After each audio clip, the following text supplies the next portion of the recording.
அவன் பேசிட்டான், அவன் திட்டான், அப்படி தரீக்கத்துக்கு வரணும். தரீக்கத்துக்கு வந்துட்டா நிறைய விமர்சனங்கள் வரத்தான் செய்யும்.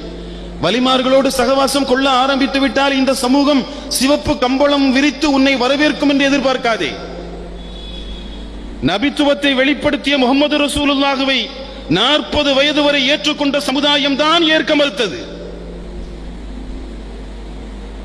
இந்த உலகத்தில் வந்த எல்லா நல்லவர்களுமே விமர்சிக்கப்பட்டார்கள், எதிர்க்கப்பட்டார்கள். அங்கே ஒரு இடையூறு வருமா? தஹம்முலுல் அதா, இன்முகத்தோடு ஏற்றுக்கொள்ளுங்கள். காலையிலையும் மாலையிலையும் பாட்டு பாடினா பத்தாது. அதிகாலை நேரம் சுபுகுக்கு பின்னே அண்ணல் நபி நடக்கும் போது குப்பையை கொட்டினாள் ஒரு மாது, அப்படி பாடின. குப்பை நம் தலையில் கொட்டப்பட்டாலும் முகமது ரசூலுல்லாஹ்வுடைய குணம் வர வேண்டும். அந்த குணம் வருகிற போது அதற்கு பின்னால் ஏற்படுகிற மாற்றத்தை அல்லாஹ் விசாலமாக்குகிறான். அப்ப தஹம்முலுல் அதா, தொல்லைகளை ஏற்றுக்கொள்வது. அடுத்து சொன்னாங்க, இது ரொம்ப ஃபக்ர். என்னுடைய தரீக்கத்தினுடைய அசல் இதுதான், ஃபக்ர். இப்ப நம்ம தமிழ்ல பாத்தீங்கன்னா ஃபக்ர் அப்படின்னா வறுமை அப்படின்னு அதுக்கு அர்த்தம் எழுதியிருப்பாங்க. இதுல என்ன ஃபக்ர், எப்படி அல்லாஹ்வோடு ஃபக்ரை வச்சு நெருங்க முடியும்? பெருமானார் ஸல்லல்லாஹு அலைஹி வஸல்லம் ஒரு சஹாபி வந்தாங்க. யா ரசூலல்லாஹ் இன்னி உஹிப்புக, நான் உங்களை விரும்புறேன்னு சொன்னாங்க. ரசூலுல்லாஹ் கேட்கிறாங்க, அல்லாஹ் மேல சத்தியமா விரும்புறியான்னு கேட்டாங்க. அல்லாஹ் மேல சத்தியமா விரும்புறேன்னாங்க. 3 தடவை அப்படியே கேட்டாங்க. அவர் 3 தடவையும் அல்லாஹ் மேல சத்தியமா நான் உங்களை விரும்புறேன்னாரு.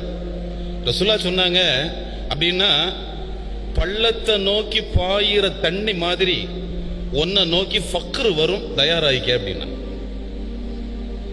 பள்ளத்தை நோக்கி பாயிற தண்ணி மாதிரி உன்னை தேடி ஃபக்ர் என்கிற வறுமை வரும், ஃபக்ர் என்கிற ஒரு சூழல் உனக்கு வரும், தயாராயிக்க. ஃபக்ர்னா என்ன? ஒண்ணும் இல்லாம அல்லாட்ட நிர்கதியா நிக்கிறது, அவ்வளவுதான். அதுக்கு தமிழ்ல தான் நம்ம வறுமைன்னு எழுதுறோம். ஃபக்ர் என்றால் தேவையாகுதல். என்னுடைய தேவை முழுக்க அல்லாஹ்தான், வேற ஒண்ணுமே இல்லை. நான் அவனது அடிமை. பக்கீர்சா, நம்ம விளையாட்டா சொல்லுவோம் இல்லையா, நான் எல்லாம் பக்கீர்சாங்க, நீங்க பெரிய ஸ்ரீதேவி. அது பக்கீர்சாங்கிற சாதாரண வார்த்தை இல்ல, அல்லாஹுவை நெருங்குவதற்கான வார்த்தை. நான் அல்லாஹுவை நெருங்குகிற போது தவக்குல் என்கிற வாசல் வழியாக போனேன். அங்க போய் பார்த்தா பெருங்கூட்டம் நிக்குது. இது சரி வராதுன்னு அடுத்து வெளியே வந்துட்டு இன்னொரு பாதை வழியாக போனேன். அங்கேயும் ஒரு பெருங்கூட்டம் நிக்குது. ஃபக்ர் என்கிற வாசல் வழியாக நான் போனேன், கூட்டமே இல்லை.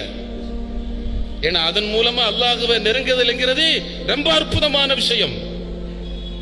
என்கிட்ட ஒண்ணுமே இல்லை, எவ்வளவு உயர்ந்த அந்தஸ்து கொடுத்தாலும் சரி, உயர்ந்த பொருள் இருந்தாலும் சரி, எவ்வளவு பெரிய ஆற்றல்கள் இருந்தாலும் சரி, என்கிட்ட ஒண்ணும் இல்லை, நான் அல்லாஹ்வுடைய அப்து.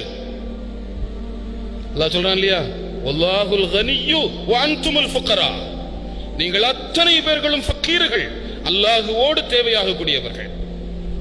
மூச்சும் காற்றும் பேச்சும் எழுத்தும் உயிரும் உடலில் இருக்கிற எல்லாம் அல்லாஹ் கொடுத்ததுதான். அப்ப அந்த ஃபக்ர் என்கிற தேவையாகுதல், எவ்வளவு நற்கதியா நின்னாலும் அல்லாஹுவை தவிர யாரிடத்திலும் தேவைகளை சொல்லாமல் அவன் மட்டுமே என்கிற நிலைப்பாட்டோடு அவனை அணுகுவது. அப்படி நின்னா அல்லாஹ் ஒருபோதும் கைவிட மாட்டான். அவங்களுடைய வரலாற்றில் நம்ம பார்த்துருக்கிறோம்ல. நான் போனேன் பக்தாதுக்கு, பாடம் தேடி போனேன். மதரசாவில் என்ன ஒரு வழியா சேர்த்துக்கிட்டாங்க. உணவு கிடைக்கல. அந்த காலத்தில் இடம் மட்டும்தான் கொடுப்பாங்க, படிப்பு மட்டும்தான் கொடுப்பாங்க. உணவு என்பது நம்முடைய பொறுப்பு. அதனால உணவு இல்லாம கொண்டு போன காசு காலியான பின்னால் உணவு உண்ண முடியாமல் பல நாள் பட்டினி இருந்தேன். தஜ்லா நதியில் வருகிற கிழங்குகளை எடுத்து உண்ணலாம் என்று ஆற்றோரம் செல்வேன். அதை தேடி அங்கே பல பேர் நிற்பார்கள். அதை பார்த்து நான் வந்து விடுவேன். கொடுக்கிற குணம் ஆத்துல வர்றது யார் வேணாலும் பொறுக்கலாம். ஆனாலும் என்னை விட தேவையுள்ள ஒருவர் இருக்கிறார் என்பதை புரிந்து என் தேவையை நிறைவேற்றாமல் வந்துருவேன். ரொம்ப நெருக்கடியான நிலை, பசியினுடைய கொடூரம், என் நப்சு என்னோடு கத்த ஆரம்பித்தது, பேச ஆரம்பித்தது, போராட ஆரம்பித்தது. அப்துல் காதிர், இனி நீ சாப்பிடலன்னா மௌத்து தான் என்று சொன்னது. நான் ரொம்ப கஷ்டமான சூழலில் சத்திரத்தில் அமர்ந்திருந்தேன். வழிபோக்கர் ஒருவர் வந்து உணவு புட்டலத்தை திறந்தார். அந்த உணவு புட்டலத்தினுடைய வாசனை காற்று வழியாக வந்தது. வந்த உடனே என் நப்சு சொன்னது, இப்ப என்ன பெரிய வீம்பு வைராக்கியம், வாய் விட்டு ஒரு பிடி கேட்டாதான் என்ன, கேள. அந்த ஒரு பிடியை வாங்கி உண்டால் ஓரளவுக்கு பசி தனியும் இல்ல, கேள் கேள் என்று நப்சு சொன்னது. கேட்க மாட்டேன் என்று அடக்கி வைத்தேன். அவர் சாப்பிட ஆரம்பிச்சாரு. திடீர்னு என் பக்கம் திரும்பினாரு. வாங்கல ஒரு வாய் சாப்பிடலான்னு சொன்னார். நான் வேணான்னு சொன்னேன். நப்சு சொன்னது, அந்த ஆளு கூப்பிடுறான் வேணாங்கிற, நீ போக வேண்டியதானே, நாமளா தானே கேட்க கூடாது, அவரா கூப்பிட்டா போலாம்ல, அது சுன்னத்தானே, விருந்து கூப்பிட்டா போற சுன்னத்தானே, போக வேண்டியதானே. அவர் வற்புறுத்தினார். நான் போனேன். உணவை எடுத்து உண்ண ஆரம்பித்தோம். சாப்பிடும் போது நான் கேட்டேன், நீங்க எங்க இருந்து வர்றீங்கன்னு கேட்டேன். அவர் சொன்னாரு, நான் ஜீலான்ல இருந்து வர்றேன். உங்களுக்கு அப்துல் காதரை தெரியுமான்னு கேட்டாரு. நான் கேட்டேன், அப்துல் காதரை நீ ஏன் விசாரிக்கிற? இல்ல இல்ல, அவங்க அம்மா கொஞ்சம் காசு கொடுத்து என் பிள்ளை பகதாதுல ஓதுது, கொண்டு கொடுத்துட்டு வான்னு சொன்னாங்க. அவரை தேடி தேடி தேடி என் காசெல்லாம் காலியா போச்சு. இப்போ அவர் காசு அவங்க அம்மா கொடுத்துச்சுல்ல, அந்த காசுல தான் இந்த சாப்பாட்டை வாங்கினேன். இனி அவரை பார்த்துதான் உங்க காசுல நான் சாப்பிட்டேன்னு அவர்கிட்ட சொல்லி உதிர தேடணும் அப்படின்னு சொன்ன உடனே அப்துல் காதிர் நாயகம் சொல்கிறார்கள், என் கண்ணில் இருந்து தாரை தாரையாய் கண்ணீர் வந்தது. இறைவனின் தர்பாரே கதி என்று நீங்கள் விழுந்து கிடந்தால் எப்போதும் கண்ணியமாக இறைவன் காப்பாற்றுவான் என்பதை அப்போது நான் உணர்ந்து கொண்டேன். இத்தனை நாள் எனக்குள் எத்தனையோ நப்சினுடைய முறையீடுதல்கள் வந்த பின்பும் கூட அதை அடக்கி வைத்தேன். என் ரப்புக்காக நான் எல்லாவற்றையும் தாங்கி வைத்தேன். இறுதியாக என் பணத்தில் எனக்கு உணவு தந்தான். உண்ணுகிற போது இன்னொருவருக்கும் கொடுக்கிற குணத்தை தந்தான். அதான் ஃபக்ரினுடைய தன்மை. நாம் அல்லாஹ், அவன்தான் என் தேவைகளை அறிந்தவன். என்ன வாட்டுறான், வதைக்கிறான், போட்டுறான், தாக்குறான், அடிக்கிறான், மிதிக்கிறான், அவனுக்கு எல்லா அதிகாரமும் உண்டு. நான் ஃபக்கீரு, அவன் கனி.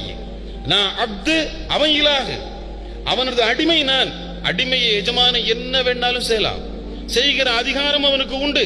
அது அவன் என்கிட்ட செய்யறான் என்பதை புரிந்து வாழ்கிற இந்த ஃபக்ரினுடைய குணம் ஒருவருக்கு கிடைக்க பெற்று விட்டால் அது தரீக்கத்தை முஹம்மதியா என்பதற்கான ஆதாரம். அல்லாஹ் இது போன்ற குணங்களை நமக்கு நிரம்ப தருவானாக. ஏன்னா அந்த உலகத்தில் அல்லாஹுவை அறிகிற, முஹம்மது ரசூலுல்லாஹ்வுடைய ஷரியத்தை கொண்டு போய் அல்லாஹுவை அறிகிற, முஹம்மது ரசூலுல்லாஹ் என்கிற ஏணி வழியாக லா இலாஹ இல்லல்லாஹுவை அறிந்து கொள்ளுதல் என்கிற பாக்கியம் மிகப்பெரிய பாக்கியம். அதைத்தான் இந்த பிள்ளைகளுக்கு நான் சொல்ல விரும்புகிறேன். அடுத்து கடைசியா சொன்னாங்க, என்னுடைய தரீக்கத்தினுடைய பல அடிப்படைகளில் இறுதியாக நான் சொல்வது ஹிஃபுது ஹுர்மாத்தில் மஷாயிக், வலிமார்களினுடைய கண்ணியங்களை பாதுகாக்க வேண்டும். வலிமார்களினுடைய கண்ணியங்களை பாதுகாக்க வேண்டும்.